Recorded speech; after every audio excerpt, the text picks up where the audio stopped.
Good afternoon or good morning or good evening, wherever you are in the world. This is our very special Winter Solstice edition from Earth Nouveau. And I am really excited today to introduce Jonathon Huet. Now, I've only met Jonathon once, and it was about a month ago where some friends and I, Linda, who's on the call, and Yasmin, we went on one of Jonathon's Walk with Trees days. And I think we could also call it Talk with Trees, because that seems to be what Jonathon does especially well. He is very talented. He is able to connect with nature and the traditions in a way I've not seen before. And I was hugely excited when I met him.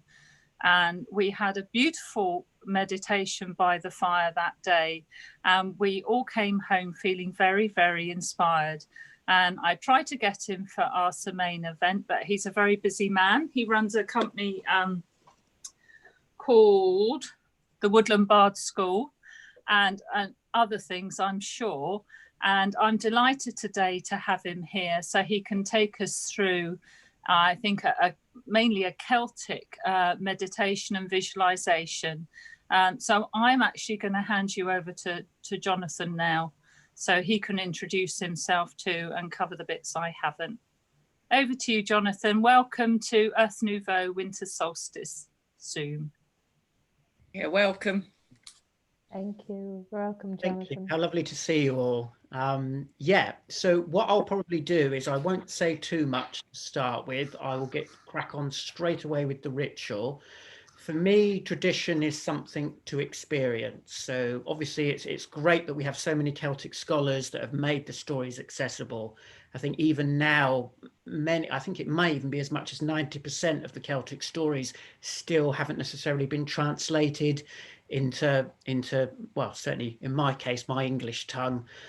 So they're not, and a lot of them are still in Old Irish or Old Welsh. So we don't always know the breadth of the lore that's there. And of course, it is a broken lineage. So we do piece together. But I actually went on a workshop myself at the weekend with Kathleen and John Matthews and Ian Rees.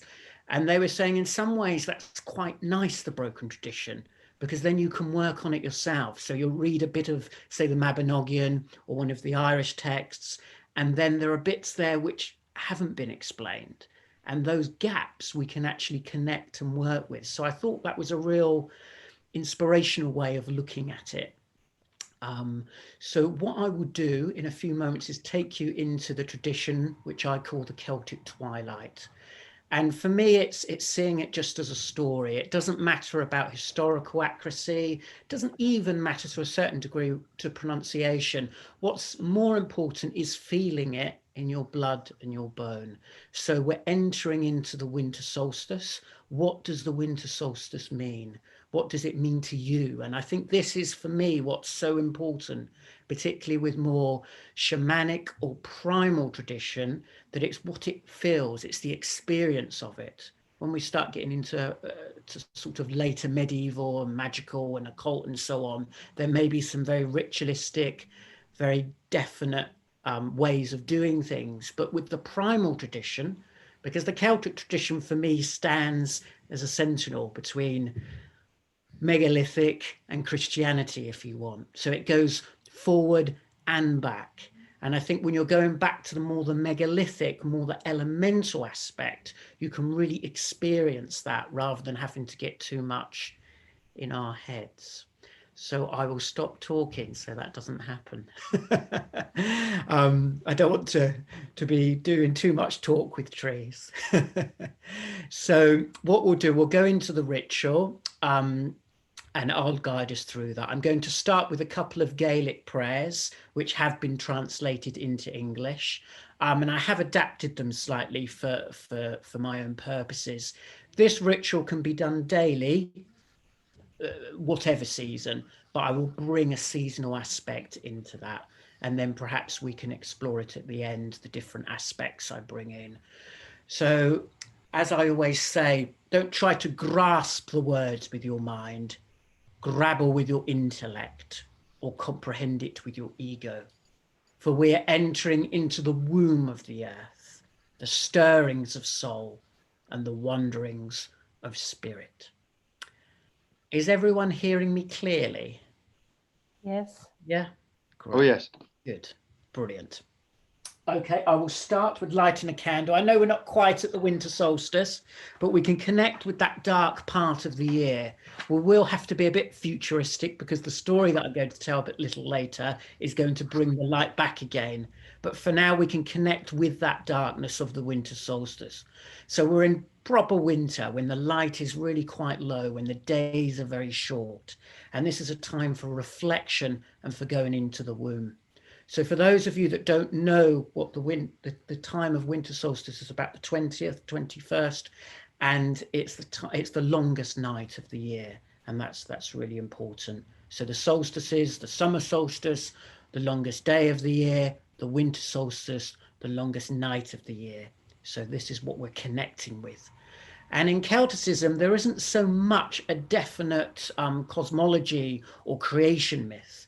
But if there was one, I'm sure it would be that the beginning is death. And that's not me being overly, I don't know, that can sound a bit scary or whatever, but actually it isn't, because it's from the depths of the earth, from the soil, from the seeds that new life is born. And that only happens when something has died to fertilize that soil and so on. So death is a very important part of ecology and tradition. So I will start with lighting a candle, just to signify that light that's still there.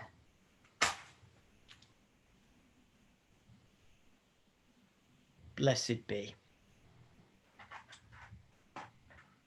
If when I say blessed be, you all want to reply, that's fine. I don't know how that will work. Most of you are muted, so I won't hear you, but at least then you can be energetically involved. So blessed be. Blessed be.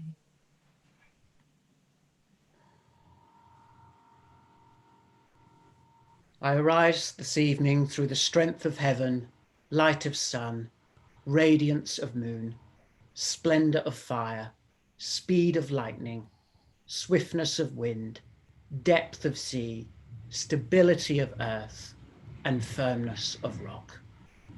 I am of the 9 elemental forms: bone of rock, flesh of earth, hair of plant, blood of water, breath of wind, eyes of sun, mind of moon, brain of cloud, and head of sky. So I'm going to bathe my palms and also energetically your palms in the sacred waters, in the crook of the kindling, in the sap of the tree, in the 7 elements. So we're bringing in the elements now. So I'll give you all a blessing of air. This is my swan feather.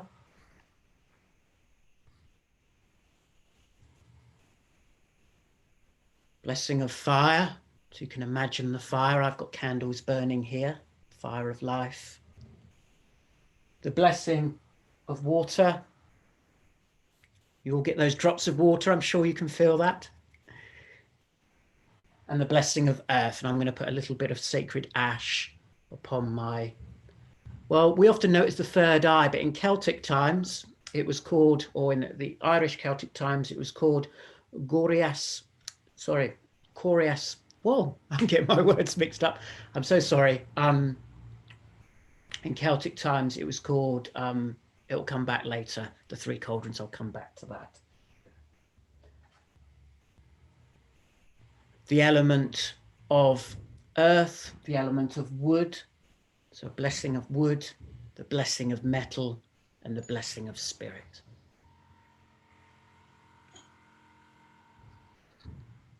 And the energy center between the eyebrows in Celtic terms is called Coria Soish, which is the cauldron of knowledge. Blessed be. I know you can't see everything that I'm doing, but hopefully you'll get a feel for that. We place 9 choice gifts in your clear, beloved face. And as I say this, it's nice if you respond with me with blessed be. Blessed be. So the gift of form, blessed be. Blessed be. The gift of voice, blessed be. Blessed be. Blessed be. The gift of fortune, blessed be. Blessed be. The gift of charity, blessed be. Blessed be. The gift of eminence, blessed be. Blessed Blessed be. be. The gift of charity, blessed be. Blessed be. The gift of true nobility, blessed be. Blessed be. Blessed be. The gift of integrity, blessed be. Blessed be. And the gift of apt speech, blessed be. Blessed be. Blessed be. I'm now going to chant to the land, which is where we start in Celtic lore. Always it's to the land. So we start with the land when we look at the really old stories, the stories of place names, the stories of the invasions. It come back to the land, and the sacred land, the archetypal land, the spiritual land we're going to focus on from the Celtic mystery schools is Éireann, or island. So we call to Iru Bamboo Fodla. And we see those as the names of the land which stretches from Ireland, but then into Britain, into the Celtic lands, into Europe and beyond. So you can join in if you wish, but we'll see how we get on. If not, just sit back, listen, and enter that twilight time, that place betwixt.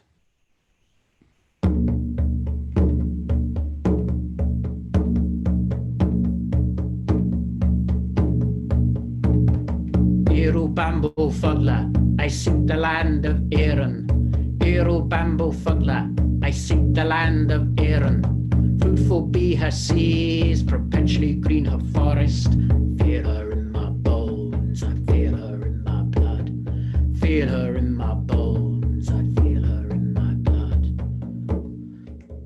O Danu, and Danu is the mother of all of the Celtic gods. The mother energy, where we see the motherland itself and hear her tales. Soul of the ancient mysteries, who wanders forever in loveliness under the canopy of heaven, wrapped in her mantle of bluest ether. And the vision of her calls every human heart. Her shadow is in the forgotten mysteries, and lives in the Celtic twilight tales, when hearts wake again to a longing for the forbidden lands, or for the shining hosts of the Sidhe, or for the caves of the hoary sleepers.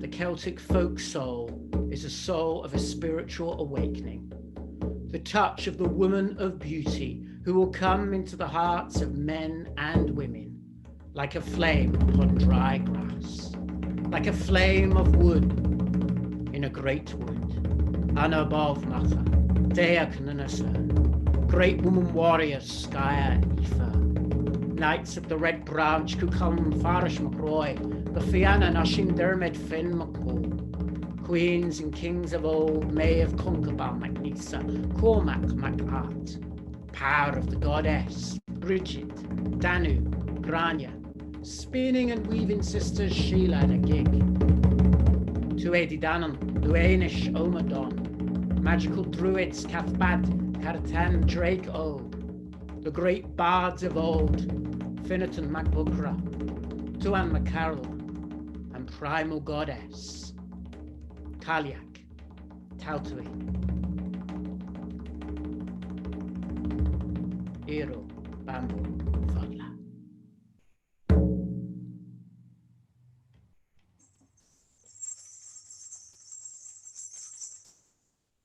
I'm just going to make an offering to what I call, or to what we can call the Sidhe, who are the ancestors of this land. How beautiful they are, the lordly ones, who dwell in the hills, in the hollow hills. They have faces like flowers, and their breath is a wind that stirs amid grasses filled with white clover. Their limbs are more white than shafts of moonshine. They are more fleet than a marsh wind. They laugh and are glad and terrible when their lances shake and glitter every green reed quivers. How beautiful they are, the lordly ones, who dwell in the hills, in the hollow hills. Blessed be.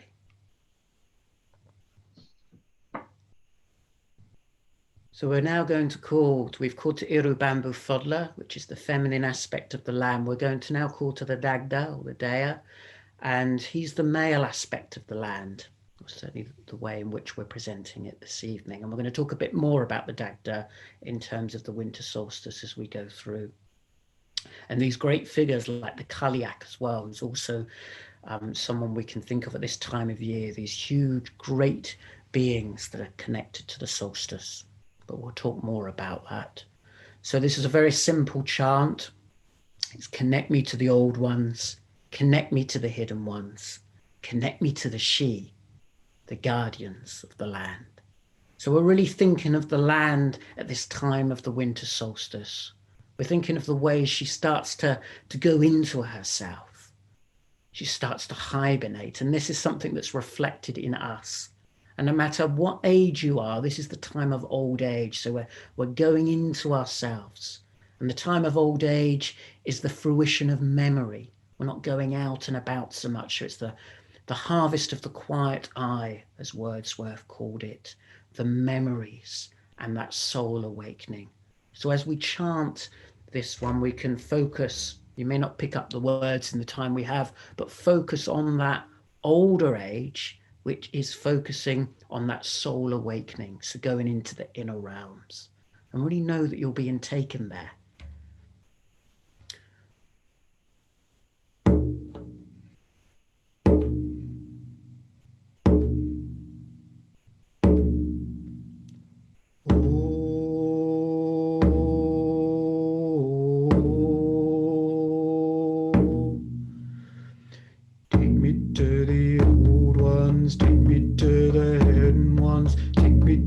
Sheep, guardians of the land, take me to the old ones, take me to the hidden ones, take me to the sheep, guardians of the land.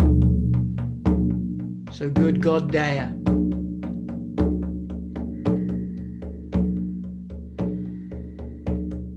Father of Mary, the Father of many, parentage of the she, all-knowing noble, Spirit of the greenwood, shelter us. Power of the soft brown earth, comfort us. May the strength rising from the roots of the trees transport us to the bright realms, acting as pillars of hope. May the roots ground us into one reality, taking us into the depths of our being, the womb of the earth, inspiring us to be caretakers of all of nature. Good God Dea, may we be as steady as a tree, serving all beings and taking only that which we need to sustain our lives. Good God Dea, envelop us in the knowledge of the greenwood. Teach us to have a compassionate heart and to truly love all souls equally as one. Great God Dea, teach us to be light of spirit, tender of heart,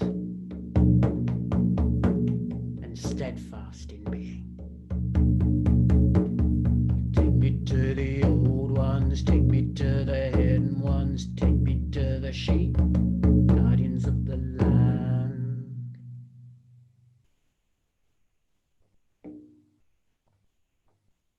And if we can all just imagine in the center of us a pool of water. And although we're going to look at the archetypal element, the spiritual element of that pool of water, it's fine if you can imagine any pool of water, a well that is local to you, could be a pond, could be a puddle in a place that is really sacred to you, because it's our place, the place that we are now, that is most important.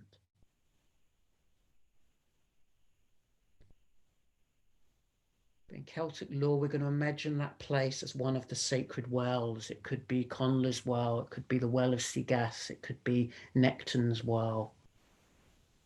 And around this well, we have sacred trees. For Connla's well is at the foot of a mountain ash. Those who gaze therein may, if they can find a guide, be led to the fountain of perpetual youth.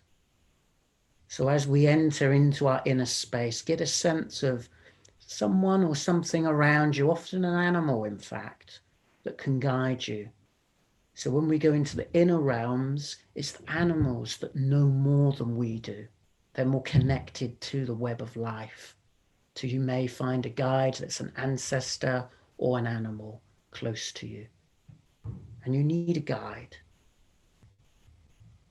For it's good to know someone who knows the way.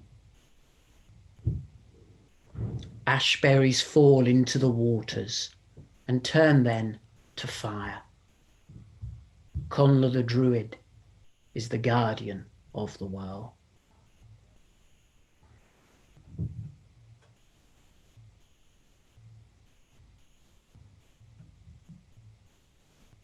Among the nuts on the hazel tree, I sing to the salmon in the fairy pool. What is the dream the salmon dreams in the pool of Connla beneath the hazel?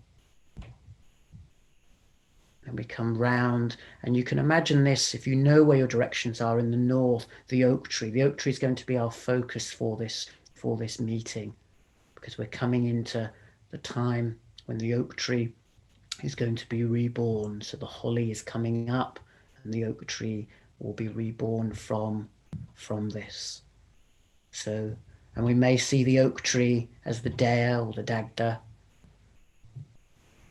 or as Umugna. For great was the fair tree, high its top above the rest. 30 cubits it was no trifle, that was the measure of its girth. 300 cubits was the height of the flameless tree. Its shadow shouted 1,000. In secrecy it remained in the north and east until the time of Con Caod Catok. And then around the well in the distance, you may get a sense of music, of harmony, of an apple tree or a silver branch with apples upon it. Graceful be the apple tree I behold, her adornment of fruit, raiment of gold. As she shines forth, luminous in moonlight, I catch a glimpse of rebirth, of magic, a place in my heart that can never be banished. A cauldron stirred, a flagon of mead, I celebrate her warm embrace. And now what's really important is before we go too within, we think of the directions. Now, if you don't know the directions where you are at the moment, please don't worry, just sit back and enjoy the ritual. But if you do know the directions, you may wish to connect with those. And there is so much symbology with the directions. And much of the lore goes back to the very ancient tales. The Battle of Matura, the 5 invasions of Erin. And we come to these 4 great cities and 4 great hallows. And deities too. So if we come back to the east and we think of the east, if you can tune into the east, if you know where it is. Where I am in my country, the east is quite flat. It's barren. There's windswept areas, flat fens, place of East Anglia. In whatever country you are or wherever you are, you can think of what east means to you. But in the tradition, we think of Angashaug, and we think of birth and of song, of spring, of dawn, and of youth.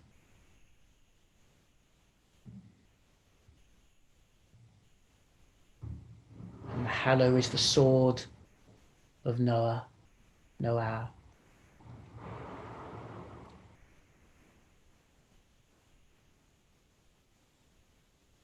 In the city of Findias, guarded by the poet Asias.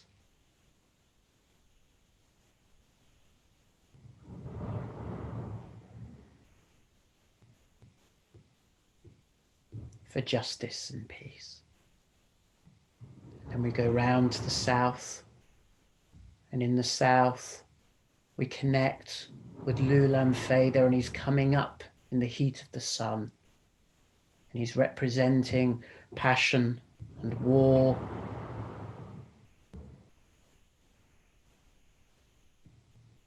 the summer, the midday, adolescence coming up to adulthood.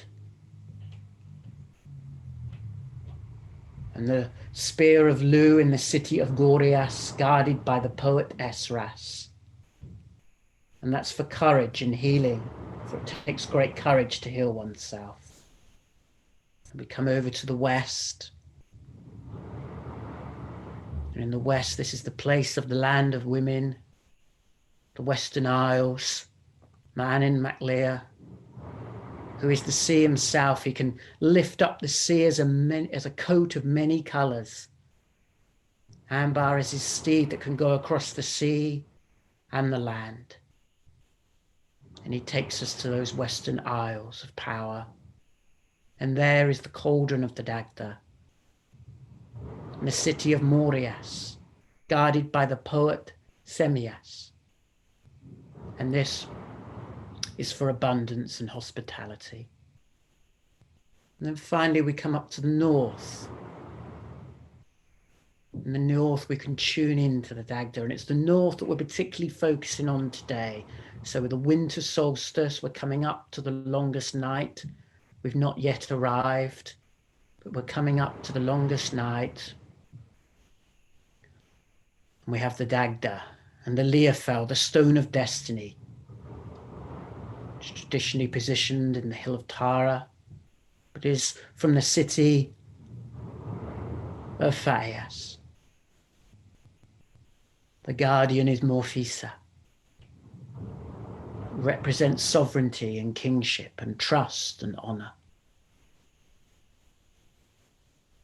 And so we're looking for our own sovereignty at this time. We're looking at that steadfastness that comes at this time of winter. We're living in a world, particularly at the moment, where it's very easy to react and respond. But now is the time to go within and accept and to be.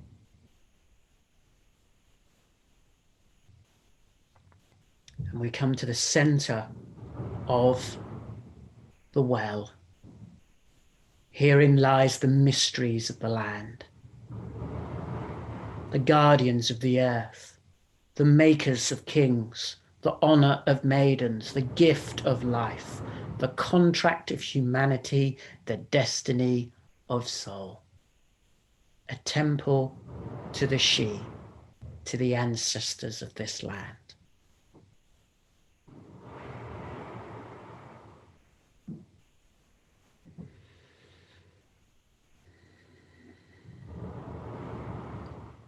And as we stay with that symbology, I'm going to tell you a short story which I've adapted for my own purposes. And I'm hoping that it still represents the essence of it, but there is a reason why I've adapted it slightly for the telling today, which we'll look at the end. But if you can just imagine a well, and this well can just be in a small garden, and there's a young woman called Bowen. And Bowen's not allowed to drink from the well herself. She has to go through her father, Necton, and his 3 cup-bearers, Flesh, Lamb, and Lewin. She's not happy about this. She's a young woman. She knows wells better than anyone. She can feel it in her body, in her blood.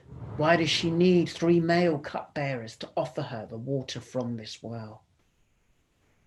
And so in her defiance, she decides to go over the valleys and to meet up with her lover, who's a farmer.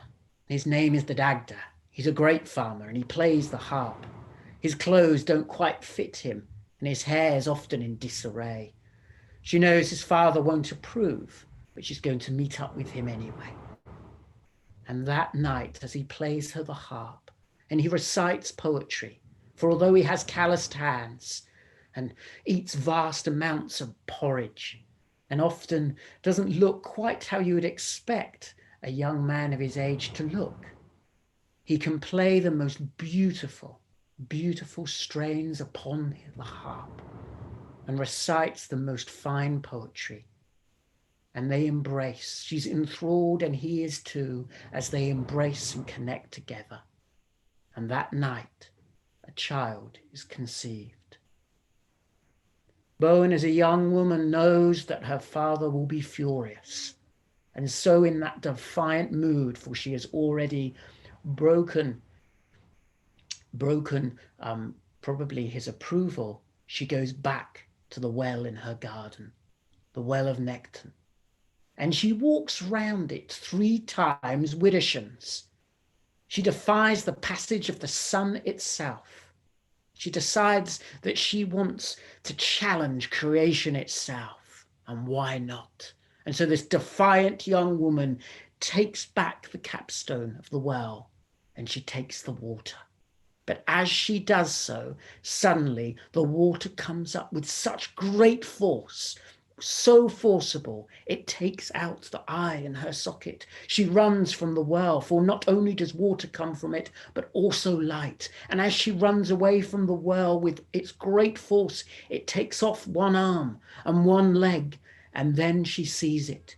She sees a silver mesh, a web, and she dives through that web, and realizes she's in another land, and in this land, in our land, she is a river, a great flowing river, and she carves out the valleys across County Meath, creating the most fertile soils in all of the lands of all of the world. And as she goes over into the next valley, she sees her lover, the farmer. But in this world, he's not just a farmer. He is the land itself. And as the land erupts, it produces the most gigantic, most beautiful tree you could imagine. A bright silver rod of pure passion, throbbing, thrilling, filled of life in every fibre and cell. Umugna, great was the fair tree, high its top above the rest. 30 cubits, it was no trifle. That was the measure of its girth. 300 cubits was the height of the blameless tree. Its shadow shouted 1,000. In secrecy it remained in the north and east until the time of Con Ceolcathach. 100 score of warriors, no empty tale, along with 340 would that tree shelter.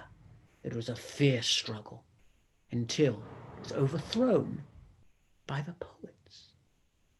And as this oak tree saw the beauty of the river, it yearned for it, and the river yearned for the tree, and the tree's roots went down into the banks of the river Boyne, and the river Boyne rose up, and they caressed and they nurtured, and they knew that something had been conceived.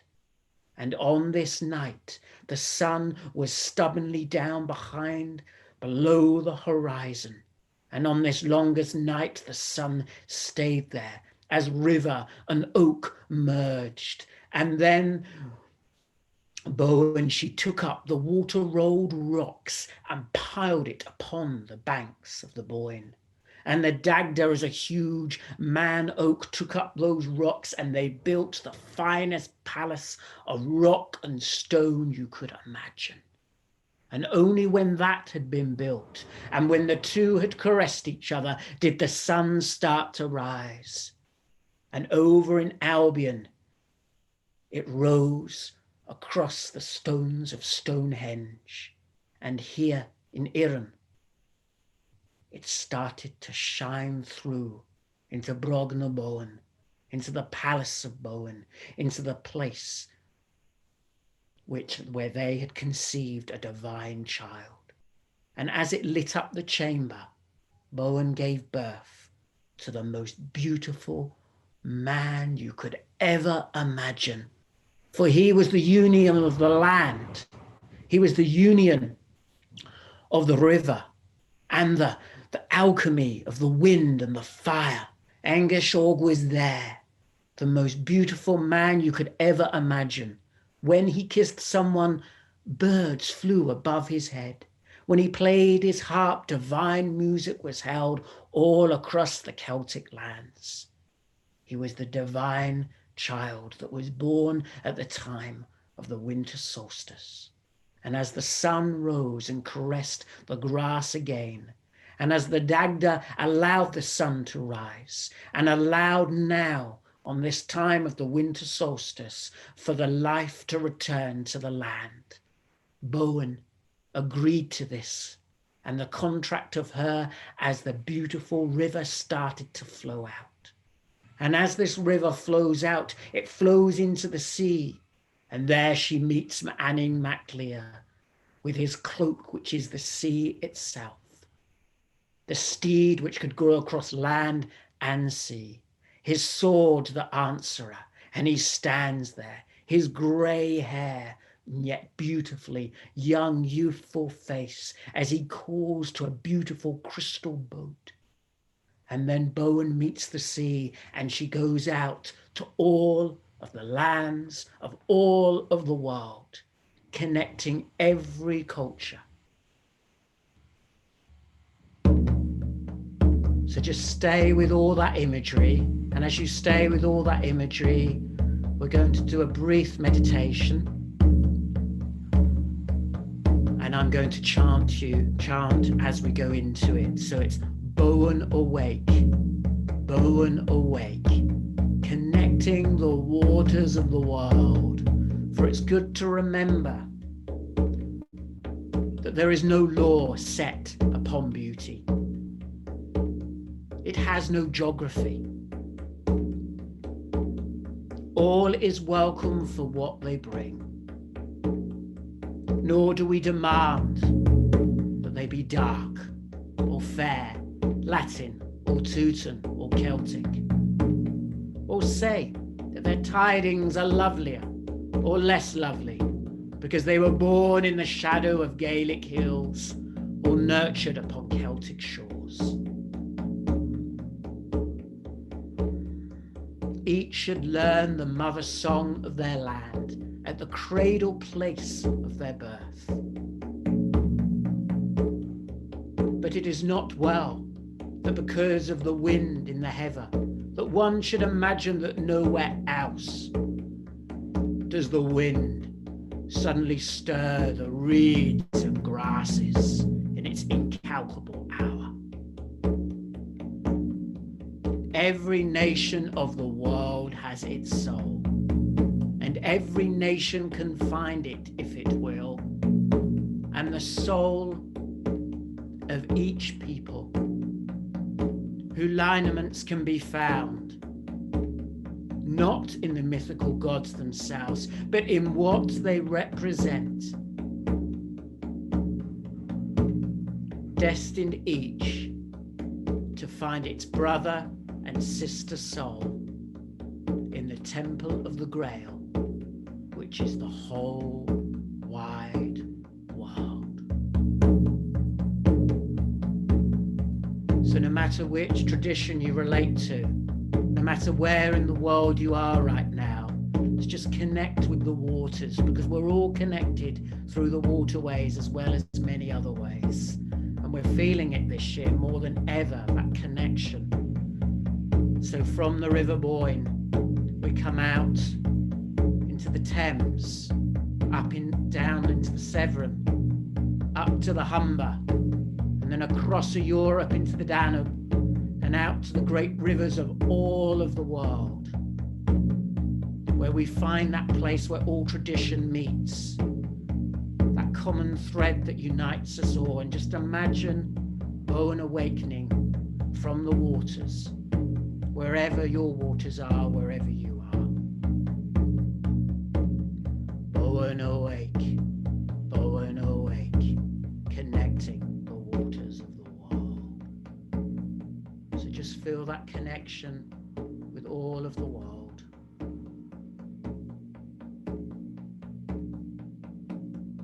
With all that is. And if you feel you can, just just make a little promise to yourself that you'll try and find that common thread with those that you have difficulty with. Doesn't mean you have to accept their actions.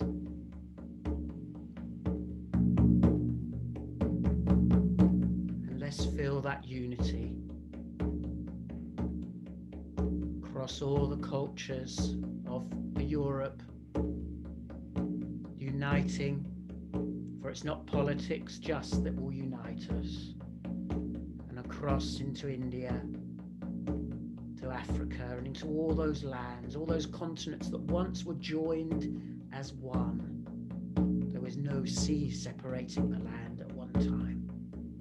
And just feel that really ancient knowledge, that deep megalithic hunter-gatherer Stone Age knowledge that is within you.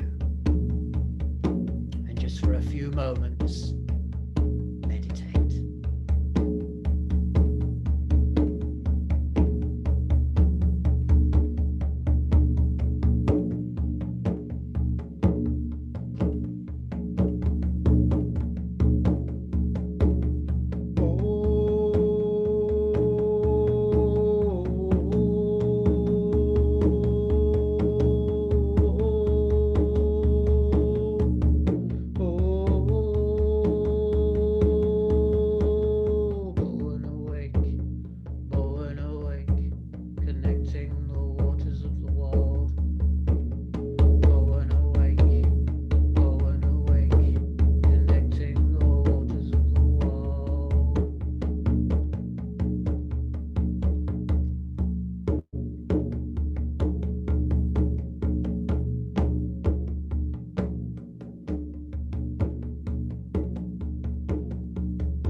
When it comes to the winter solstice, whether you see the sunrise or not, you can imagine it coming up over the great stones, the megalithic temples of all of the land. And whatever's happened, we can feel that connection.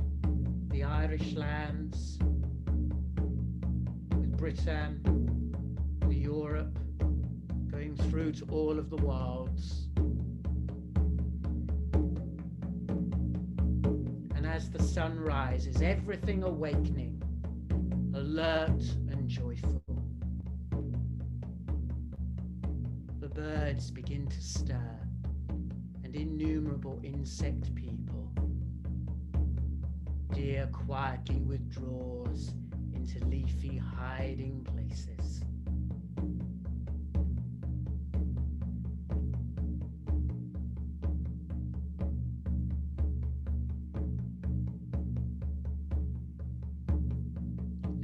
Vanishes, flowers spread their petals. Every pulse beats high, every life cell rejoices, even the rocks, in fact the very rocks, thrill with life. And the blue sky, pale along the horizon, bends peacefully down over, all like one vast flower.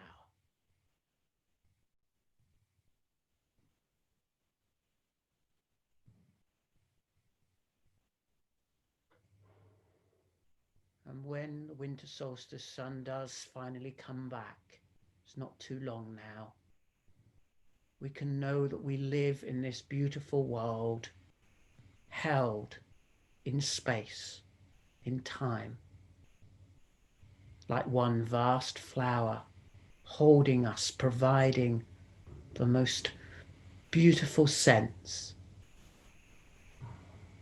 the most perfect food, a mix of elements that has created us and every being on this earth.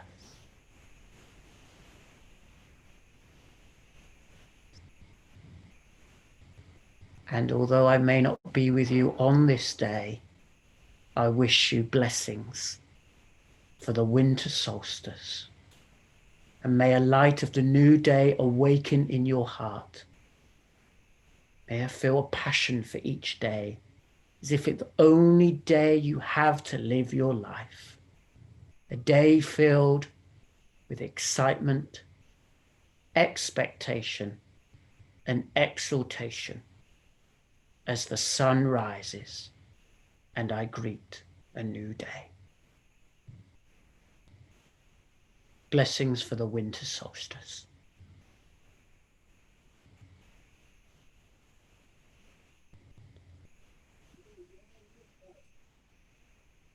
And just very slowly in your own time, you can start to come back. And if Laura and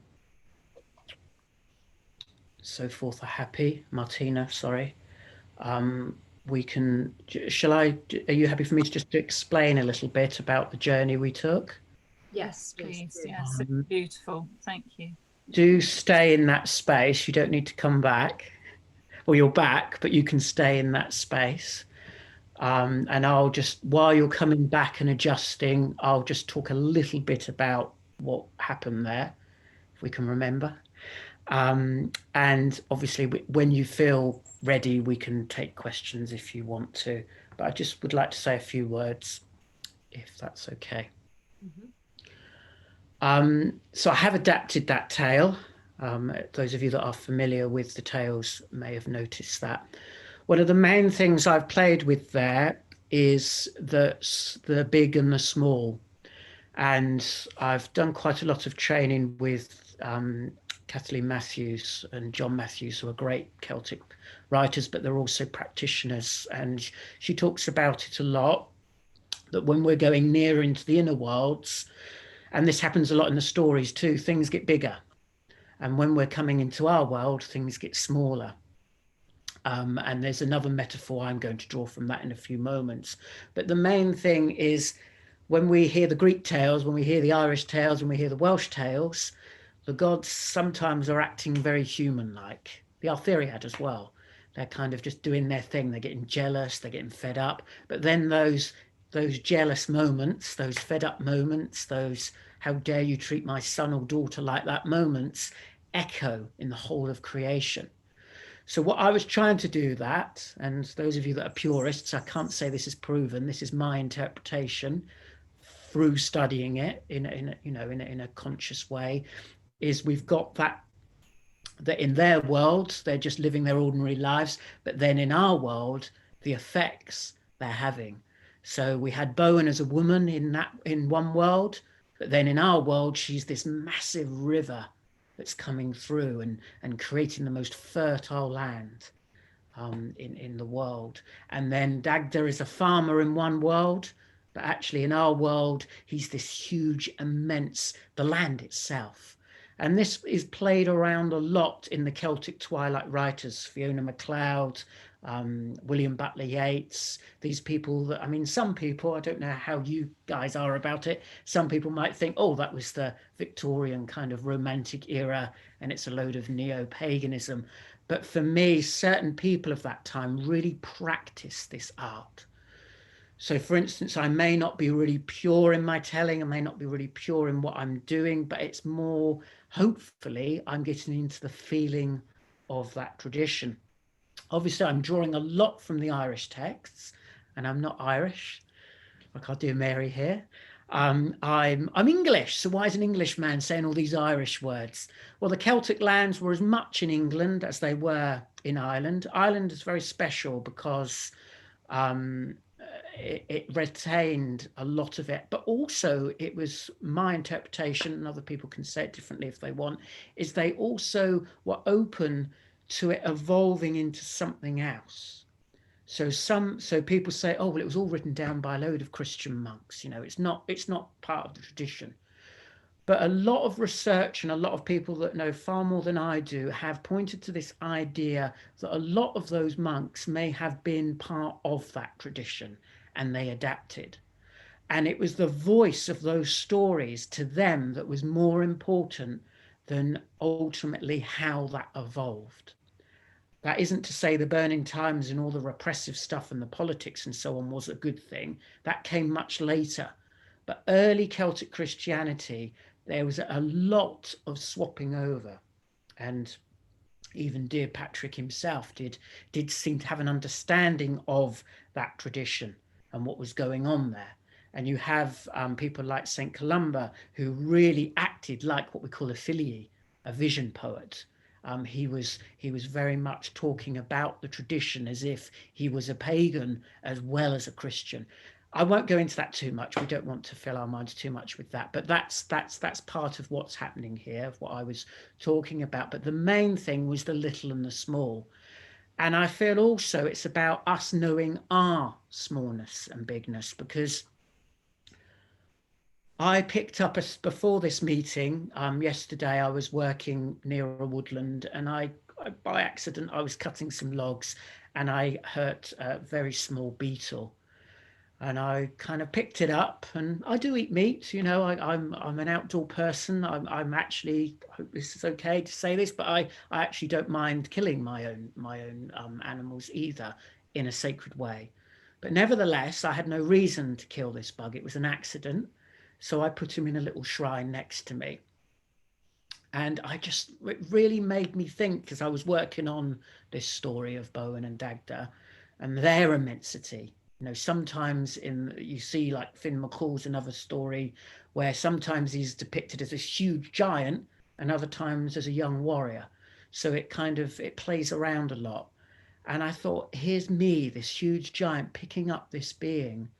And because of my mistake, you know, when I was cutting that log, it must have been like, I don't know, like for us, our plates moving, you know, a volcano erupting, whatever. It would have been immense for that beetle, and I killed it.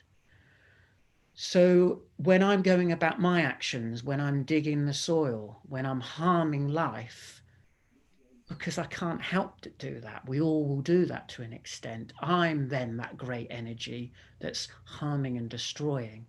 And then I'm the little beetle compared to the Dagda, or compared to the cosmology and the planets themselves. So that's why I was playing with the little and bigness in that tale.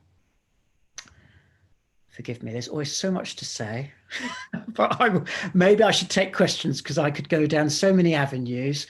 But I hope I got the essence of the winter solstice across as well. So if anyone wants to ask about that, I'm very happy with that. So yeah, would anyone like to ask questions?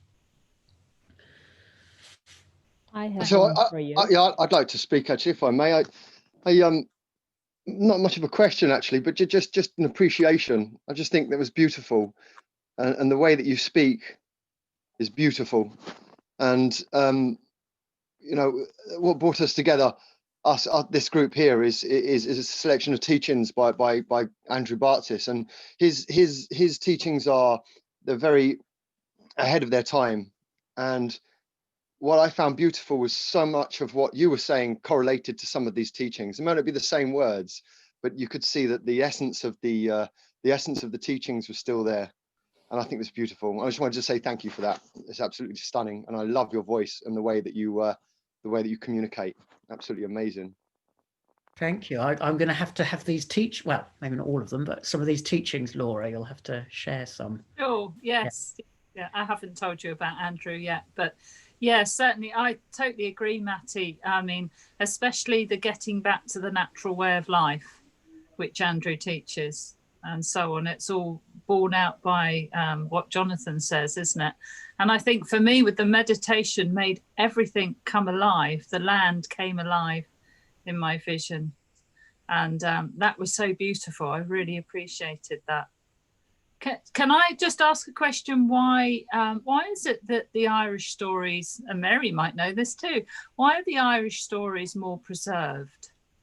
Well, partly, and it is because of the invasion. So in England, we were invaded constantly. Obviously, it started with the Romans, and then, you know, the Saxons and the Vikings. The Vikings did have a few battles, I think, over in Ireland, but generally they didn't have the level of invasions. And also, and Mary will know more than I do probably on this, I think the Irish have this wonderful way of preserving that sanctity, that sacredness. And even though it evolved into Christianity, it still was there. So it wasn't taken away in quite the same way. I'm sure there has a lot that has been taken away too, but I think they preserve that. And there is a lot of history as well of Ireland being one of the key mystery schools in what Kathleen calls the four times. So before we became civilized, whatever the word is, before we became industrialized and so on, it would have been a key place, which is borne out obviously in the amount of she mounds, you know, and so on. Oh crikey, the archaeology there. That's my interpretation. Yeah, I'll just say, Jonathan, that one of the reasons I think that it's so preserved here is that it's passed on in storytelling. The Irish are brilliant storytellers. And at all gatherings, you know, before we developed technology so well as we have, it always involved fires. There was always a fire, and there was always a gathering around the fire, and that was the center point, and there was always storytelling. So the stories were passed on from the elders to the children, and I would have heard them from my grandmother and my parents even. But, you know, some of the stories or some of the stuff you were doing there reminded me of my grandmother, because she told us a lot about the fairies, and she felt she knew them and that she had met them and she had seen them. So, and it's also passed on in our education system, actually, in the folklore and the legends. That's part of our early learning in the schools, and Finn McCool and all those stories. They're all passed on, and everybody, actually, all the children absolutely love them. You'd hear a pin drop while they're being read, and they remember every single bit of it, as I would. So there is something in that, and there was always, I think, too, a kind of a natural connection with the Irish people, especially the older generations, maybe. And maybe not, maybe in the younger ones too, in a different way, where they were connected to the other worlds, and it was just a given. It wasn't anything that they saw as abnormal or supernatural or anything like that. It was just a given. It was just spoken about as if that was the way of life. That's the way it was.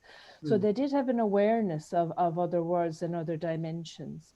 And you know, of a presence. There was always awareness of a kind of a presence and a greater power. So I suppose that's why it has survived, and it was lovely. Your meditation was absolutely beautiful.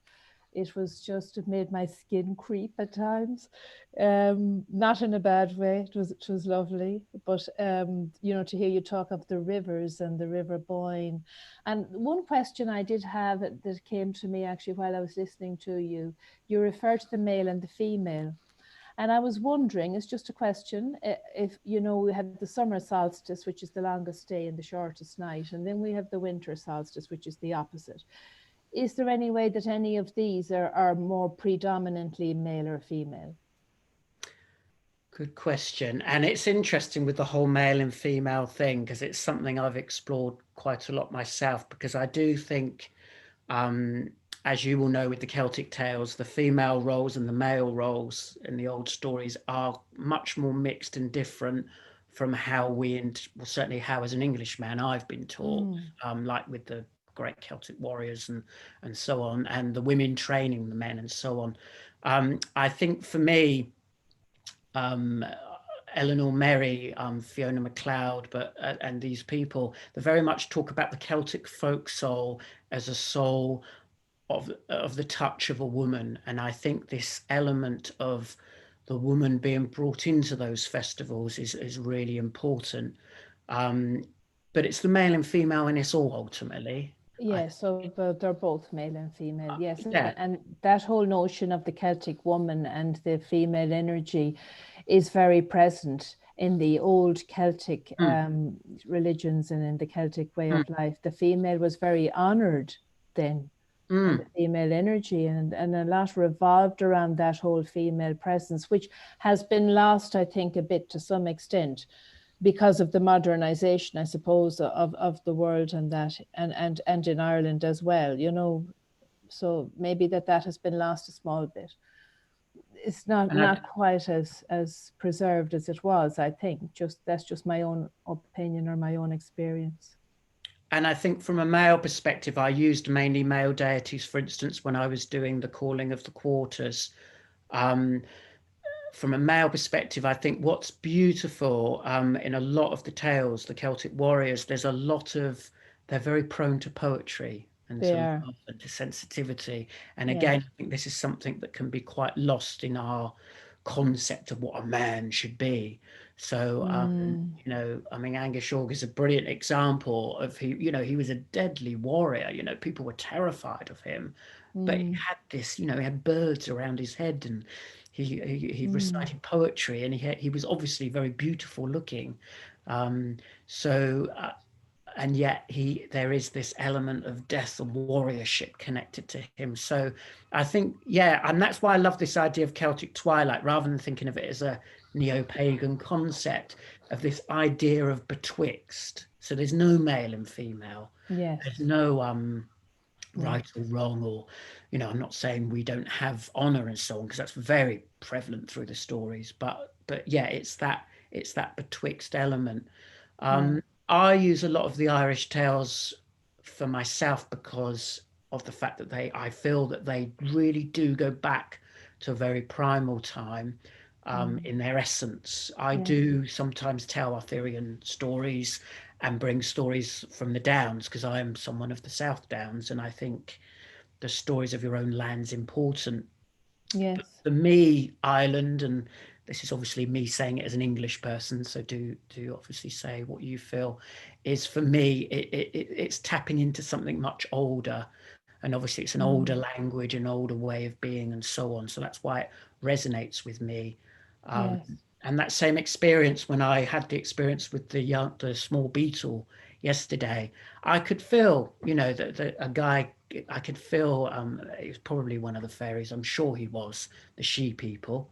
Mary will know this, but when we say fairy, we don't mean Tinkerbell, Victorian, gossamer. You know, we're talking about, you know, we did a Zoom in November, you know, Samhain, so we talked about the fairies, so that they'll know what that means. Brilliant. So there was a guy next to me, I felt very strong. Well, I saw him too. He was just like an old woodsman, and I could tell he was a fairy folk, because he wasn't quite, you know, he was changing a little, and he kind of looked a little bit, he didn't look human, you know. Although he looked human, he had certain characteristics which human wouldn't do, and I just felt him there. And I think the thing is this dark side of it, because I felt myself having quite dark thoughts, and I thought, and I contemplated that, because I don't think they have similar ideas of right and wrong as we do. They're their own thing. But what they do have, which is what we need to connect with, is an absolute connection to the web of life. So although they might not have a concept of I don't know, if you don't mind, I hope people don't mind me using this as an example, but this is, I do work with these type of people. If you're very severe on the autistic scale, you don't have empathy and so on. Often you know, but those people that supposedly don't have empathy, they're still lovely people, and there's a definite love and connection to them. So they may not have the empathy in the same way as us, but they understand what's going on with the land. So, you know, I felt a little bit admonished from him because of what happened with the beetle, but also I could tell he was a little bit curious, because he was like, well, at least I'm taking the time to acknowledge that. I know. So what I'm saying, the fairy folk are everywhere, and they're not necessarily going to be nice to us. But I think there's a good reason for that.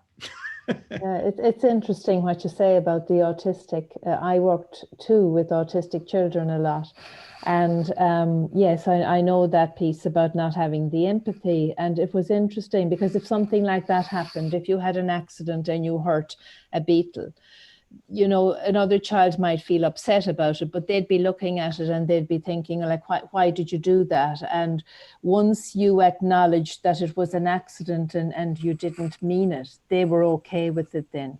But if they couldn't get, you know, rationalize it somehow, they would have difficulty trying to come to terms with it. You know, she killed the beetle. You'd have to explain it. You'd have to say this was an accident. I didn't mean it. These things happen. You know, the child would be upset that the beetle had been hurt, but they wouldn't need that kind of rationale. So it's interesting, isn't it? You know, just what that lack of empathy does and what they have instead, though, because they do have something instead of it where they can reach some sort of an understanding almost faster once you take them down a certain path where they can reach it. And anyway, that's about autistic. So, yeah. So the dark, there might be something that we consider to be dark and sinister, and I think Mary will probably testify in Ireland they're still in touch with that. So yes. It's all love and light and light beings and so on. It might be that you meditate in a wood and there's this terrific anger and feeling going on, which I think is important to acknowledge. But that said, the joy that comes from that non-duality, from that connecting with that and acknowledging that is there and will support you. But I don't want to take up all the time with you, but just on that point about the anger and the land, you know, it does fascinate me actually, living on a particular piece of land in a particular part of the planet, what exactly that does and how that influences your life. Because I remember one time a friend of mine going to America, and she was there for a few years, and she said to me when she came back, she said, you know, I felt I achieved so much and I felt so much lighter, and I woke up really early every morning, and we were talking about that in relation to the land, because America is relatively new in relation to Ireland, we'll say, because Ireland is very ancient. And it's just, we looked at that and, you know, the land, America would be known as the land of opportunity and the land of milk and honey and the land where everything is possible and you can have 3 jobs or 2 jobs or whatever. And there's so much you can do there, as opposed to, it's about though that it's very focused in that direction. And when you're here, I just often do think about what effect the land has and the memories that are in the land and the pain of the land. But I have no doubt that the land is quite capable of healing itself. I never feel I have to go out and do anything with it other than just respect it. Yeah, I would very much hooray to that. I agree. And sometimes meddling with energies isn't a good idea anyway. Yeah. And it's listening. It's deep listening that's important, not kind of going straight away to your dowsing rods or crystals or whatever, but deep listening. I'm not saying there's anything wrong with that at all. I think when you're working with the energies of the land, it's so important to just listen deeply, because the fact is, even the most sensitive, the most rural of us, the most whatever of us, we're disconnected. You know, I include myself, compared to how we once were. And that's okay. You know, it's also our ancestral legacy. It's not like I was born and said, right, I'm going to be really obsolete with the land. It's what I've learned from my ancestors. I know. And it's probably part of our evolution, and it's probably being able to do both, you know, to be connected and to be also involved in the technology and to be able to marry the two is probably where we're going with it all. Absolutely. Can I chime in a little bit? Yeah, go ahead. Yes. So on the conversation of those beings in the unseen, I mean, we kind of blanket a lot of those kind of beings as the elementals. So in a way, as fairies are the fairies of the land, angels would be seen as fairies of the universe. So they're kind of the beings that manage the unseen aspects of the seen world in various descriptions. And I've always, I mean, living in England myself, I live in Hertfordshire, and I come from a very negative town. And I imagine all those beings in the unseen, you know, what right do they have to treat us with unconditional love, really? because you would imagine that if we were to, if you were to go to a place where you saw everybody disrespecting the natural way of things, then you probably wouldn't be particularly friendly to anybody there. You wouldn't go around, obviously, warmongering and so forth. And I feel that they're the same. It's like when you look at our society as a whole and the way that we treat the earth and the way that we don't show these basic respects that we've lost in our ancestry, especially in England. I mean, in Ireland, it's somewhat different, but in England, we really have lost our connection to the land and the respect that we would have learned through our ancestry that has been taken away from us. And these beings, whenever I communicate with these beings, I remember once on a river that I walk regularly, there was a tree, one of my favorite trees, that was cut down, and I never particularly bothered to talk to this tree until after it had been cut down and started to grow back. And it was extremely rude to me when I did. And the next time I passed it, it actually apologized because I'd made an offering of tobacco, regardless of the fact that it was really quite rude to me. I made an offering anyway. And so I imagine that these beings within the unseen, these elemental beings and so forth, that really it's been such a long time since they have communicated with us on these levels that really we need to open that dialogue, and we need to be respectful, and we need to learn how to have that dialogue with them without judging them in human terms.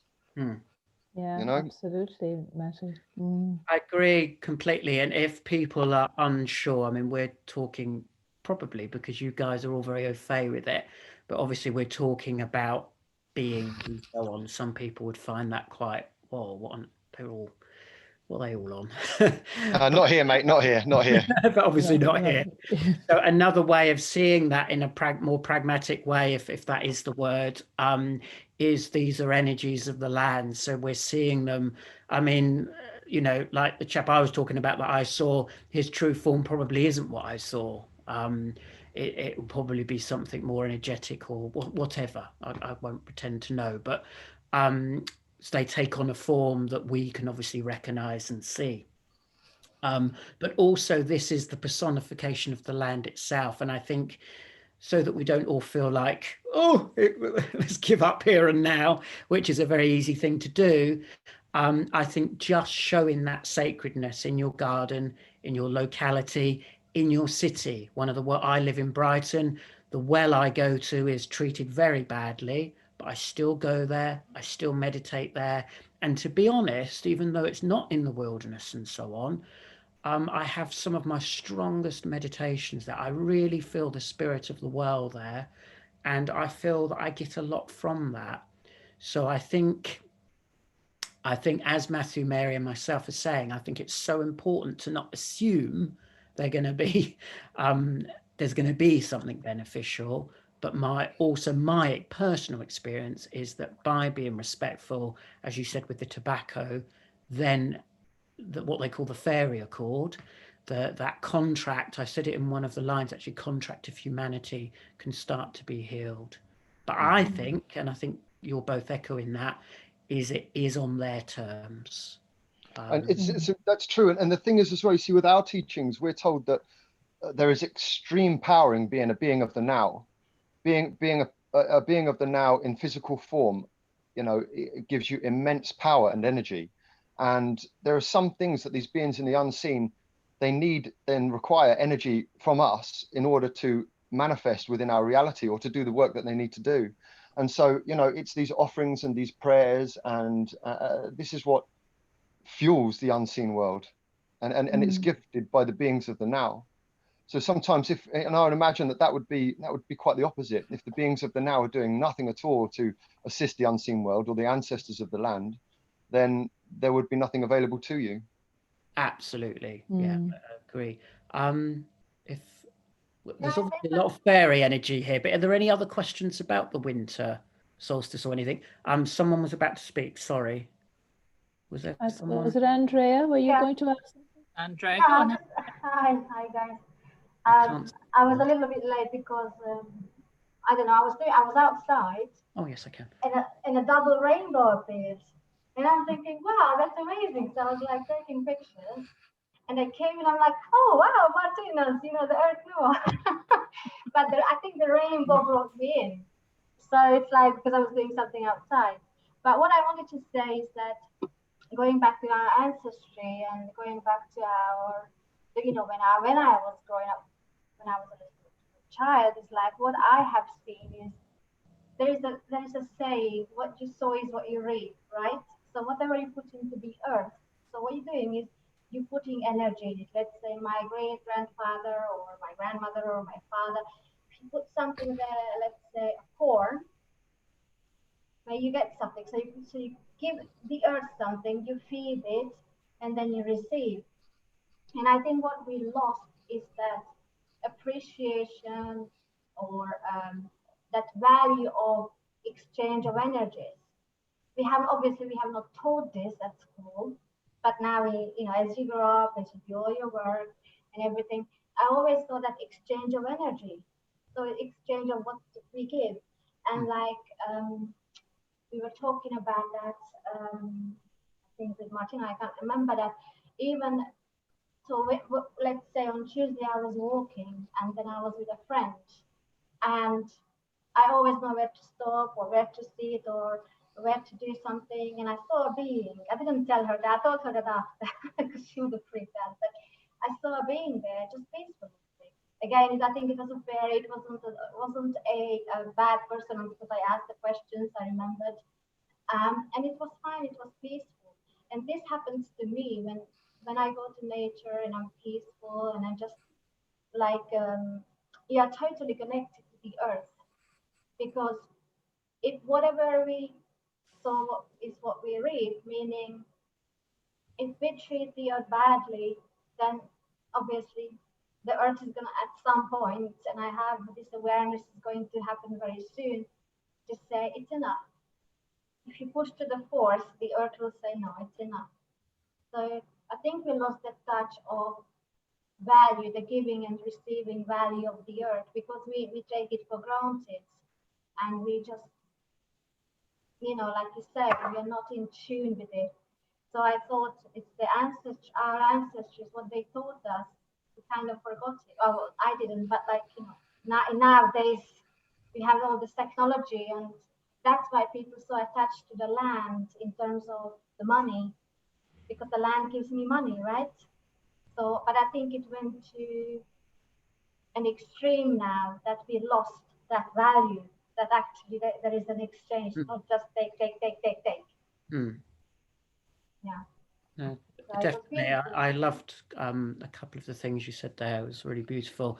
I think the offerings, I think that's, again, it sounds like you guys, I probably don't need to say this too, but you know, when we're doing ritual, when we're doing offerings, that is actually happening. It's not, you know, and, you know, they are receiving that, and it is being received. Obviously, when I look down, the hazelnuts are still there, but that has been offered and it is happening. And I think a term that we hear a lot is indigenous, and obviously I use it myself. We're then talking about often tribes in other places, but the fact is we're all indigenous people of this land. And I think I don't know, I don't want to feel like I'm a what's the word, I'm mimicking some indigenous person, because it's not true. It's, you know, we can claim our own tradition, and I think that tradition wants to be claimed. And when I say tradition, I don't mean that we all can recite the Quran or the old Irish texts or whatever completely off our top of our heads. It's that feeling of it in our blood and our bone, and I think it's really important to acknowledge. For me, that. it's always Offering detached from everything. From always detached, because we don't belong. Nothing belongs to us. Nothing. Not even person, not even the earth. We're privileged to be here. Yeah. You know. So I think we're very privileged to be able to actually. Oh, sorry, got a delay. Go on, Matty.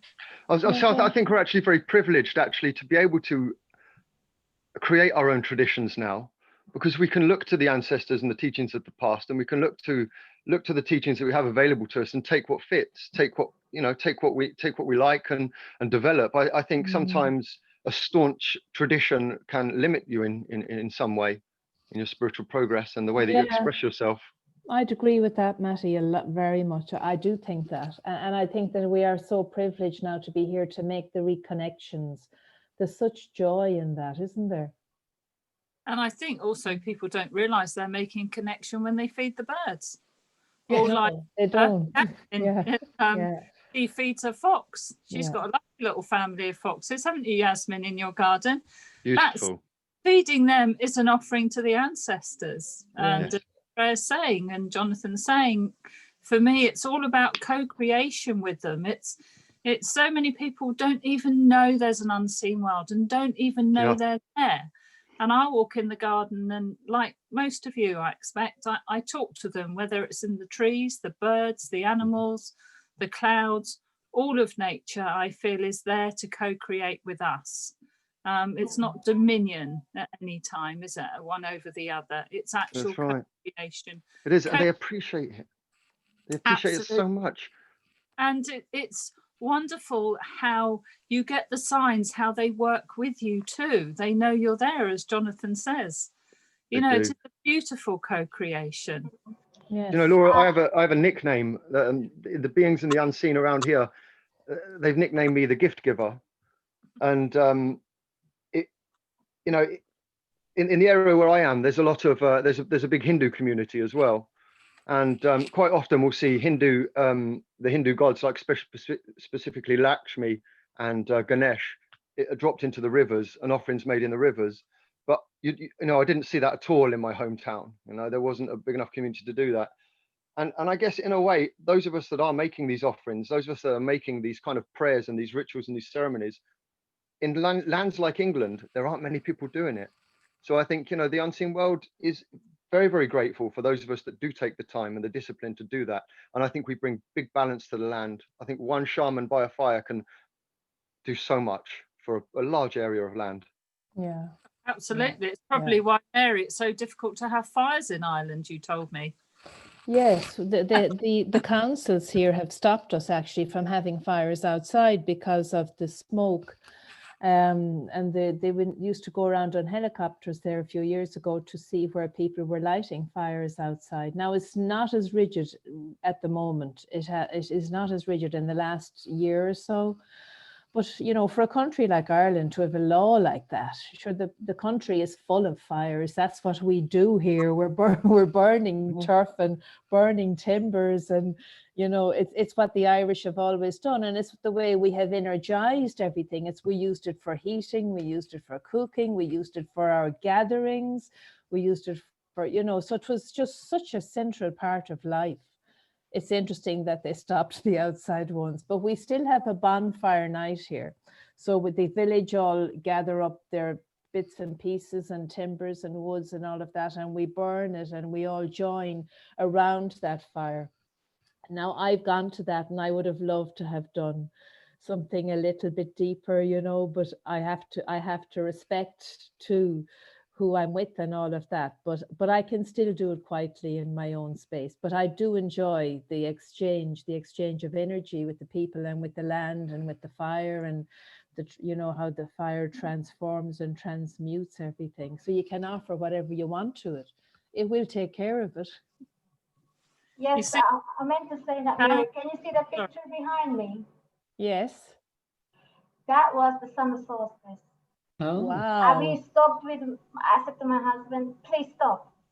And I saw that deer jump, and I realized, because I asked for something in my future self, and I realized, I actually have it printed for myself as a coaster, that on that day, so in October, I realized what happened because I did my quantum jump. So this creature was showing me to the future self, and I just realized a few days ago, I'm like, oh my God, that's what I'm saying. When you are in the flow, when you are with the earth, with the animals, and you ask. And just now, when Laura was speaking, I'm going to tell you this in private, not in the Zoom, but do you remember when I went to yours? And we were by the sea. Yeah. I've just realized what happened then. I've just realized it. And remember, that was the full moon, isn't it? Yes, I think so. Okay. I will tell you that. Yeah. As you were speaking, I'm like, oh. That is absolutely. Andrea takes some amazing photos, and that is an amazing photo. But then you do drag yourself up long before I would. She does, yes. I'm always amazed at the hour she's up at. Go back to Sorry. I'm What quite Mary sure was this- saying about, sorry, what Mary was saying about the fires and not being able to do that, the same reason I think they've capped many wells, isn't it? Because the system would know that they're sacred places. And I was going to Yeah. ask Jonathan, we've had a Zoom on the consciousness of water. What's the difference between, in Celtic lore, between a well and a spring? Because a spring is also the very deep water of the earth, isn't it? Which is very sacred water also. I think in typical Celtic Twilight terms, things get very mixed up, and I don't know that we have to be so specific, because they talk about the Well of Conla, they talk about the fact it has 5 fountains, they talk about the fact that that flows into the senses, they talk about the fact that flows into all the rivers. So I think fountains, springs, wells, certainly from my perspective, I suppose I see a well as somewhere where we go down. I don't know if that's very English. Well, but do we you want go me down to answer that? I Yeah, can tell maybe you what, Mary. yeah, Yeah. I can tell you what it is, because a well actually is a spring. The spring refers to where the water comes up from the depths of the earth, and it gets filtered as it's coming up through the soil and the rocks and the stones. And where most of the water settles, that's the well. But it's always as a result of a spring. And if you go out dowsing, if you douse, that's what you're getting in the energy with the dowsing rods. You'll get where the spring is. That's where the energy is. And then the well just settles in this place where the water is held. Brilliant. Answer beautifully. Yeah. Okay. Yeah, lovely. Yeah, there's a lot of wells, you know, throughout Ireland and England, and Yeah. I suppose everywhere in the country. We had a well on our land when we were growing up, so but we just took that as, you know, that was just where we got the water to drink. We used to always drink the water from the well. We never drank it from the tap. It was just unheard of that you'd do that in our house, because the well was so respected by the ancestors of the land. We were sent to the well as children to bring water up for drinking. Yeah. Thanks, Mary. Okay. Would anybody else like to ask something? So I don't. I would like to question Jonathan a little bit more, if I may. Love to. Yeah, Jonathan, what does your own personal process look like? What is it that you do for yourself with all of this beautiful knowledge and poetry and prayer process that you have? Do you mean my individual practices? Your own actual personal process. Okay, that's a question, isn't it? I would just. I find you intriguing, Jonathan. You clearly have a good heart, and your voice is in alignment with your heart, so it makes you a very interesting character. Yeah. Okay, let me just try and put it into words.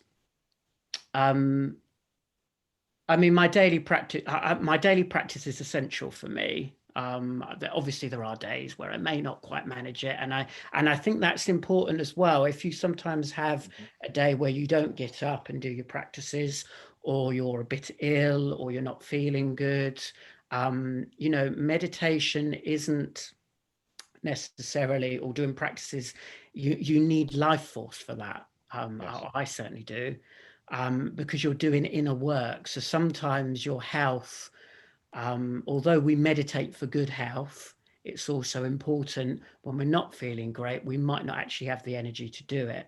Absolutely. Certainly for me, when I meditate, and I think some of you will know about journeying and stuff. Yes. A lot of you do shamanic work. Yeah. Oh yes, absolutely. Certainly that, as you guys all know, that is proactive. So for me,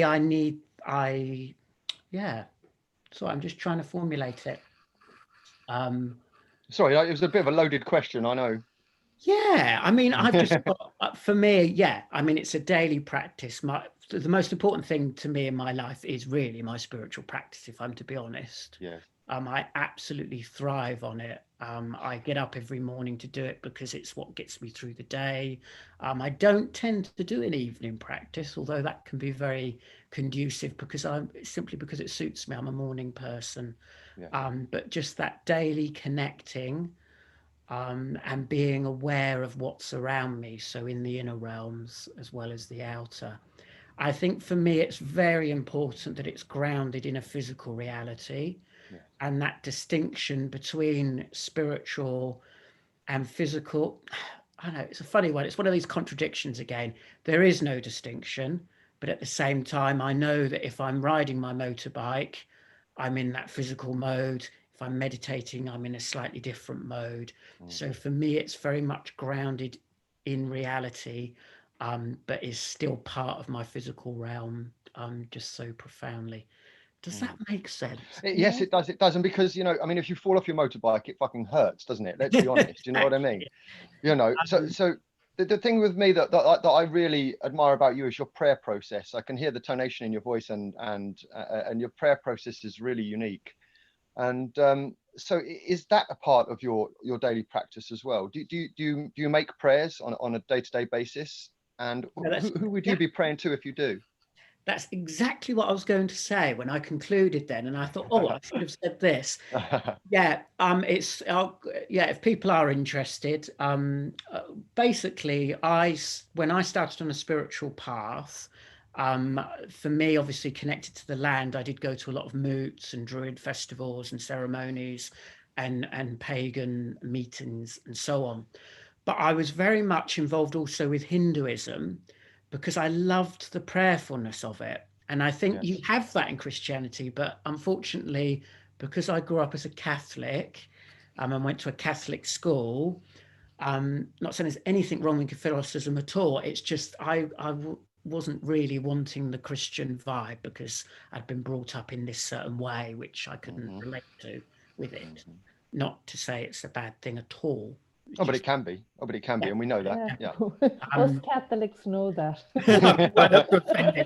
You know, you're not offending anybody. Naturally drawn to looking at, you know, the ancient Christic mysticism, for instance. So I was drawn to Hinduism because I found later on that this is in the Celtic mysticism as well, is because of the length and the breadth of all the gods and deities and the sacredness, and as Andrea was saying about the offerings and all that. But when I went to a pagan moot, and again, I hope it's okay to say this, for me, it didn't have enough devotion to it. Yes. And it's only later on I found that there are people that do have that. So for me, it's always this heartfelt feeling. I mean, when I was young, I did say the Lord's Prayer every night, and I meant it. I really loved that prayerfulness. I still love that prayer. Only as I've got older, I've discovered that there are Celtic prayers, and Carmichael and John O'Donoghue. I absolutely love what he does. Oh yes.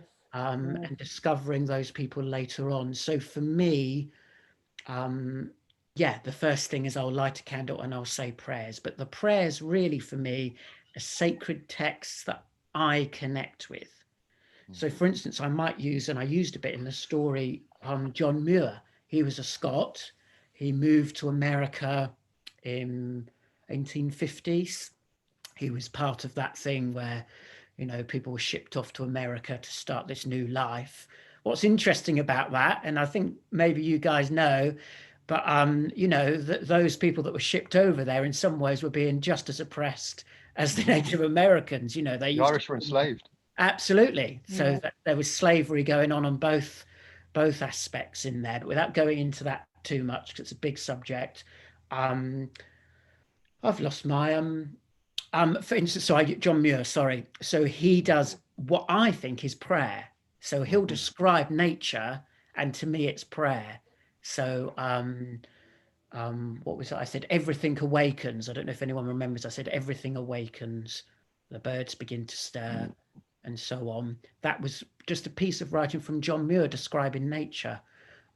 So for me, the texts I use and the prayers I use are things that I have a real embodied connection with.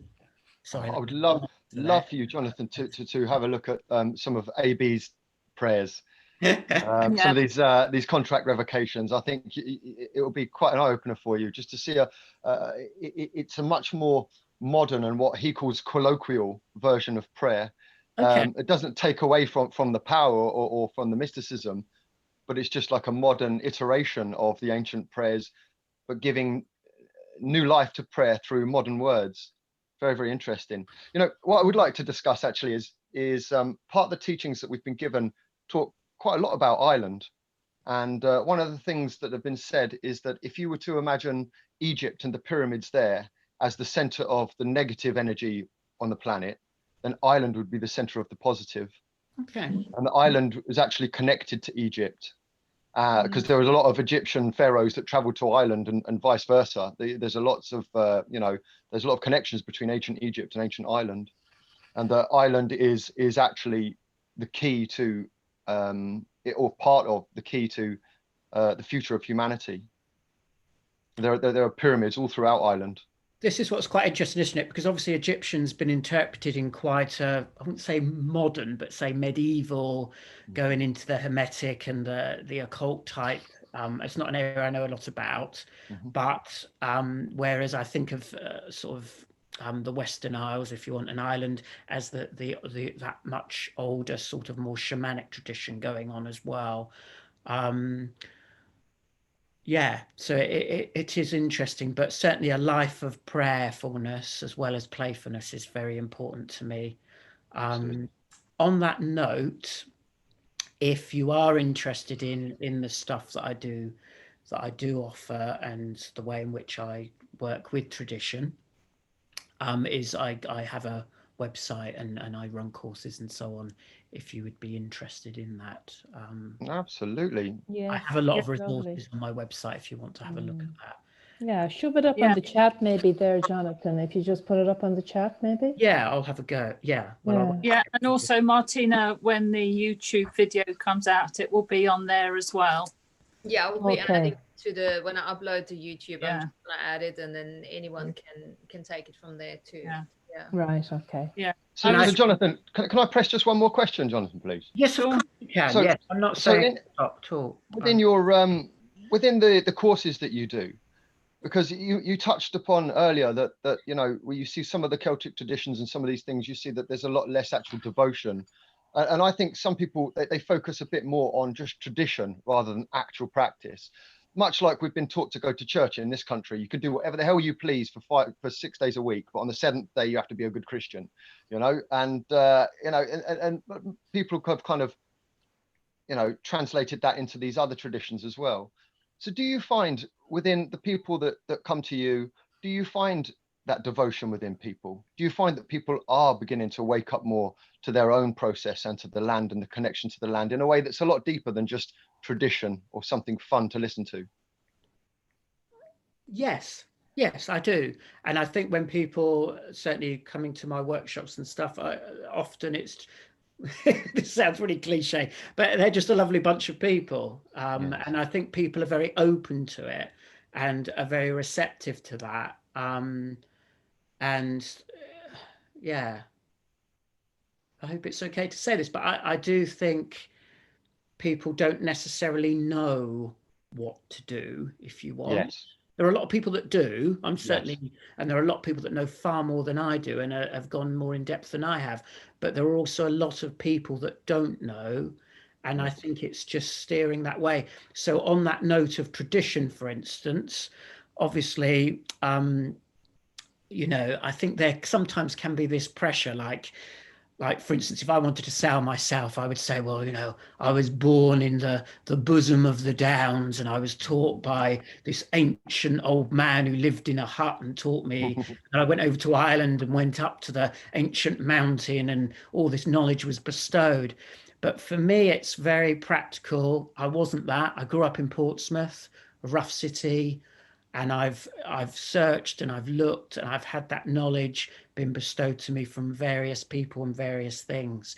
And I think the Filii, if you want, the ancient poets of Ireland and of Celtica, I think they do come through people like John Keats. I mean, I suppose the most obvious person would be Yeats, into some of Wordsworth's work. I particularly like Fiona MacLeod, who is a cinnamon, that's the wrong word, isn't it? Pseudonym, cinnamon, that's food, isn't it? A pseudonym for William Sharp. But more than that, I don't like saying that actually. She's kind of one of the fairy folk that he channels through. And I feel that it's carried on as an Englishman. I feel that tradition comes through that as well, through those mystics and poets that are still here for instance, I do a lot of training with Kathleen Matthews, who's my teacher, and she has that balance of devotion and practice. She is extremely scholarly and knowledgeable, to my mind, but also you get some people that study, I don't know, they've got PhDs in folklore and they do all the translations, they have a lot of knowledge, but then they don't practice it. And I think it's that blend that's I mean, it's great to have Celtic scholars, because without them we wouldn't get the translations and the access to the material. But then I think it's, for me, I'm a practitioner, so Yes, for me, action turns knowledge into wisdom. yeah. And sometimes I might get some of the factual stuff wrong, but it's the heart connection that is important. That said, I think one has to take the time to honor where the materials comes from. I don't think it's about just hashing things together and mixing and mashing as much as possible. I think it is about having some training. For me, I've got my spiritual affinity, which is, as you've probably seen, is very much Irish. I've then got my land place, which is the South Downs, and I've got my immediate ancestors. And again, I'm probably talking to the converted, but sometimes when you look at ancestral stuff, you think, I don't want to know about my ancestors. My dad, my granddad, my mother, my grandmother, they were complete and utter beeps. But I think it's important to work with that as well, because that's part of us. Yes. I hope that makes sense. Yeah, it's beautiful. I won't keep any more of your time. So I've hogged a lot of your time. I find you're a very fascinating person. Great Fascinating. Yes. Great question. And I think, you're very much speaking to people who are totally on your wavelength, Jonathon, regarding the ancestors. We do a lot of that work. And now there was something I was going to ask you. Yeah, devotion is probably something I might call sacredness. Would that be another word for it? Yeah, definitely.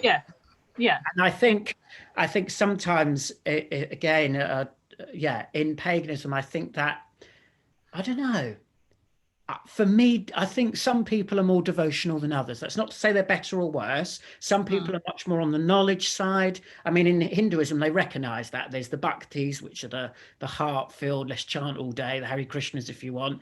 And then there are the yanis that do all the studying. So it's not to say one's better than the other. But for me, devotion and feeling that love for something is very important. And that's it. In some ways, as long as I can feel love for the landscape, does it actually matter what words I'm using? No, exactly. That's true. Yeah.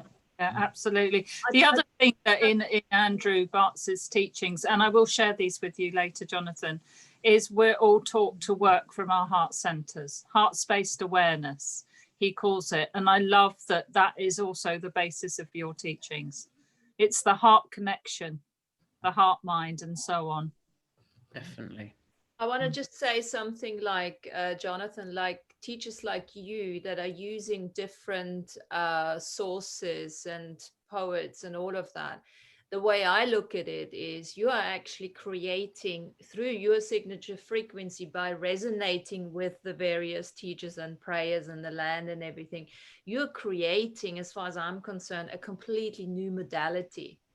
Exactly. Just by you using your voice and the way it's coming through, and what are you actually picking out, what type of story you're telling, that makes it completely your own modality, if you want to call it modality or whatever, it makes it your teaching.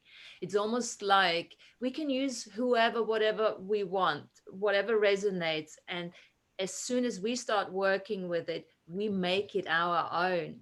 You're adding, and also you're actually getting reminded of all the forgotten selves that you've had in those lifetimes, in those times, and you're bringing them alive and bringing them through. So for me, there is no competition, there's no hierarchy, there's none better than that. Even if you use the same words, it will come through specifically of who you are. Yes. Yes, I agree, Martina. And that's what you've actually demonstrated here. And to be honest, I mean, I know very little about all those because I'm very much like, I can feel it. Yeah. I'm glad I turned off my video because I was like tears coming down. I was yawning the whole time. I can't even put it in words, because I don't have the words for that particular Celtic representation, because I've never gone into it, but I truly do know that I have a huge connection to it. It's not for me to bring that connection through the way you do it, but I could definitely perceive it physically. Lovely. I will actually have to go soon because my partner is Okay. but it's such a lovely group. It'd be lovely to join you another time. Wednesday nights, unfortunately, it's just impossible. I'm actually teaching on that day, so it's really difficult. But if ever I have a day off, maybe I'll. Oh, you must come back. Yeah, we'd love to have you back. We'll do another special, John. Yes. We'll do another special. And by yawning, Martina didn't mean boredom. Yawning, she meant she's taking high frequencies. Higher vibration. No, I got that. No. That's complete. That means resonance, clearing, healing, connecting, all of that. It wasn't crikey. Will he stop reciting? I'm falling. Oh God, no. Sorry, I'm so in our jargon. No, yawning is a resonance, a way of healing and clearing and all of that. No, I did actually get that. You did when it said it. Brilliant. Thank you. Thank you, Jonathan. Know more about the teachings you follow. Yes, I will get some of those to you. And on behalf of Earth Nouveau, all of us here, thank you so much for coming and joining us, Jonathan. It's been absolutely wonderful. Thank you, Jonathan. Before you go, before everybody goes, I was going to suggest that I would do one verse of Raftery on Filla. It's the poem that was written, because you refer to Filla a lot, Jonathan, and Raftery is a poet. And he wrote a poem coming up to the winter solstice about the oncoming of the spring and the days getting longer and where he was going to go. And he was coming to the west of Ireland, to where I live. In the poem, he has mentioned different places. It's only a few lines, but I'll just to honor what you have brought today. Absolutely. Because you have brought fabulous Celtic energy. So I'll just do the few lines. So the name of the poem is Kiledon by Raftery on Filla. Anish Chaktanari be an laudul conchinu. Is taréis na féle bríide or dói me mahiol. O chur me machiane near suppi me cuiha, go shasi me shees ilor gun the wheel. I gilcha mak raha dis janet courch misa an, I malat hi feastja hosos me a goal. Gonyaka dar vila, gonyened courch visa an, or gun the wheel. That's it. Whoa! Yeah. Thank you. He's just saying what he's going to do when the days get longer. So we're approaching the longest day. And he's a very famous poet in Ireland, Raftery, if you want to Google him. Okay, thank you again. It was lovely. Thank you really so much. Thank you, Mary. Back next Wednesday at 5 o'clock, 5 p.m. GMT, won't we, Martina? Our last one for this year? Absolutely, yes. Okay. Hope to see you all there. Thank you so much. This will go out on YouTube as well, and I'll send it to you, Jonathan. And do feel free to email me if you want to know anything more about what I said or any of the poems. Just email. Yeah. I've got your details too. So thank you so much, everybody. Facebook as well. Bye, guys. Bye. Thank you. Bye. Solstice. Bye. Thank you. Bye. Bye then. Bye.